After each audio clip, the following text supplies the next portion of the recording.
A lot of people have been telling me, hey man, the Bible's been changed, there's stuff missing from it. And I said, nah, you joking. All right, let's see it. Well, they said Matthew 17, verse 21 ain't there in the Bible anymore. Someone took it out. I said, you full of it. So come over here.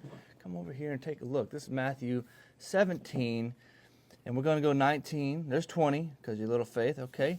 It's got to be right after that, verse 21. Verse 22. There's no 21. Hey everybody, I'm Dan McClellan. I'm a scholar of the Bible and religion, and every few months I make a video responding to someone who has just discovered that a passage has been omitted from contemporary editions of the Bible. And if they studied any further, they would see there are more than a dozen more passages that are not in most modern editions of the Bible. But there's nothing nefarious going on.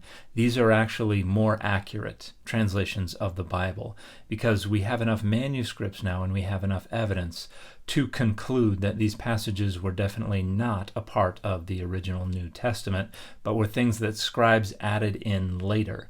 And with this particular passage, we can actually observe the process of that happening. So this is a portion of Matthew 17 from Codex Vaticanus, a very important 4th century uncial manuscript that contains the entire Bible, and you can see the Vatican's watermark over the top. Now, toward the bottom in the left margin, you see what looks like a red PZ with a line over top of it, and just to the right of that, you see Sistrephomenon theavton en ti Galilea. This is Matthew 17:22.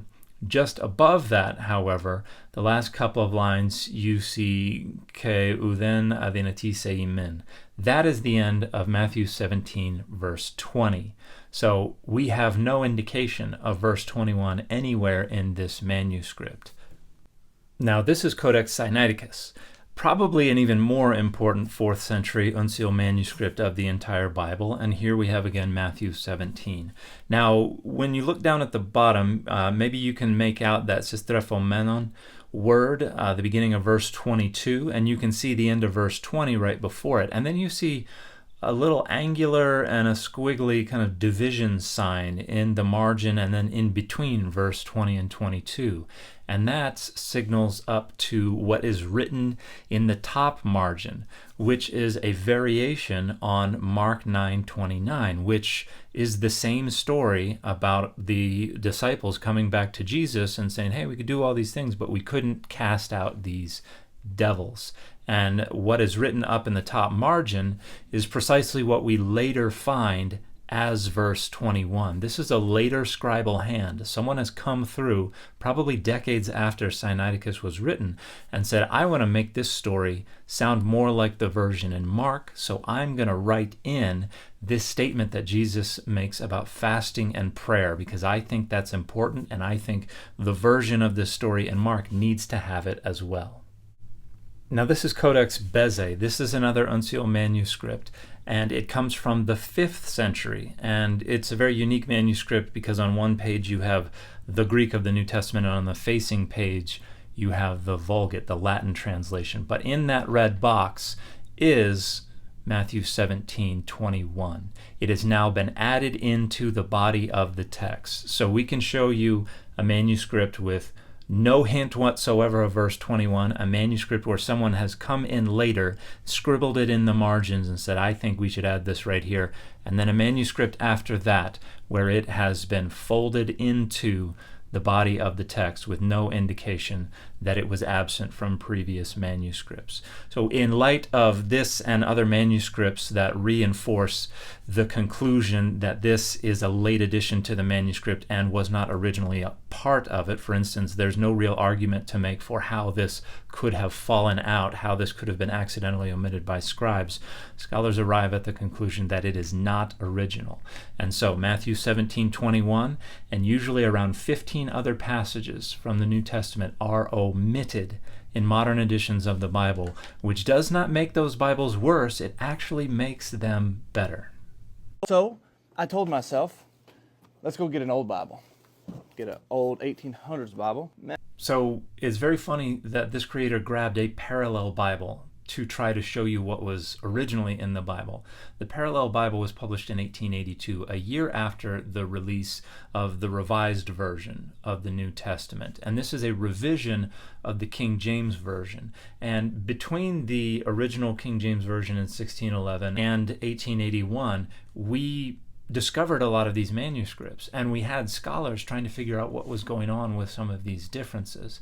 And throughout the late 18th and 19th century, there were scholars advocating for a new edition of the Greek New Testament that incorporated a lot of these improvements that we could see from the earlier and more reliable manuscripts to which we now had access. And so the 1881 Revised Version is an edition of the Bible, a revision of the King James Version that incorporates a lot of these insights. And so the Parallel Bible is giving you the 1611 King James Version and then the 1881 alongside it. So when this creator shows you that the 1611 King James Version has verse 21, in the right column, you'll see the 1881 Revised Version without verse 21. Matthew 17:21. And what do you know? Here's chapter 17, verse 21. Howbeit this kind goeth not out but by prayer and fasting. Did you see it? So we got the 1611 version in the left column, and then right there, the 1881 version without verse 21. So somebody changed the Bible, and then I found out there's tons of verses that have been changed and are missing and are added to the Bible. How can we trust this book?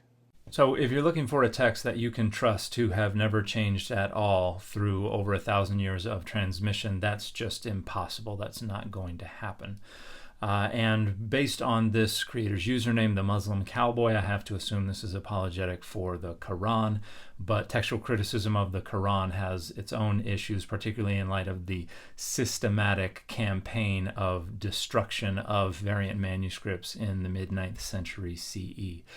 But I'm not an expert in that field. If you do want an accessible discussion of textual criticism and the Quran, you can check out Keith Small's 2011 book, Textual Criticism and Quran Manuscripts, which you should be able to access in full on archive.org.